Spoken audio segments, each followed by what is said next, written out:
তো হ্যালো বন্ধুরা, ওয়াল্টার হান্টারের নাম শুনেছেন? হয়তো আপনারা শোনেননি, কিন্তু সেফটি পিন যেটা আমাদের দৈনন্দিন জীবনে প্রত্যেকের কাজে লাগে, বিশেষ করে মহিলাদের। সেফটি পিন আবিষ্কারক হচ্ছেন ওয়াল্টার হান্ট, আমেরিকান আবিষ্কারক ওয়াল্টার হান্ট। এর পিছনে কিছু একটা ঘটনা রয়েছে আবিষ্কারের পিছনে। তো সময়টা ছিল 1849 সাল। তো ওয়াল্টার হান্ট তার বন্ধুর কাছ থেকে $15 ঋণ নিয়েছিলেন। তো সেটা পরিশোধ করার জন্য তিনি প্রচুর চিন্তায় মগ্ন ছিলেন এবং মরিয়া হয়ে পড়েছিলেন।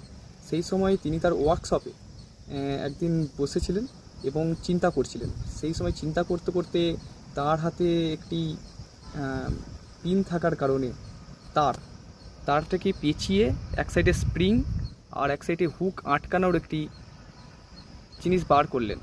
তো সেটাই তৈরি হয়ে গেল সেফটি পিন। তো এর ফলে তিনি সরকার থেকে পেটেন্ট পান এবং তিনি সেই পেটেন্টটি বিক্রি করে $400 ইনকাম করেছিলেন। তখন সময়কাল 1849 সালে $400 মানে আজকের ডেটে অনেক টাকার মূল্য। তো এই করে তিনি সেই সময় কোটিপতি হয়ে গিয়েছিলেন। তো তিনি তার $15 বন্ধুকে তার ঋণ পরিশোধ করে দিয়েও তার কাছে অনেক ডলার পড়েছিল, অবশিষ্ট ছিল। আর এইভাবে তিনি কোটিপতি হয়ে গেলেন এবং একজন আবিষ্কারক হলেন, যা আমাদের কাছে প্রত্যেক দিনে দৈনন্দিনের এর ব্যবহারিক একটি মূল্যবান দ্রব্য। তো এটাই ছিল ওয়াল্টার হান্টের একটি ছোট্ট একটি কাহিনী, আবিষ্কার। ধন্যবাদ।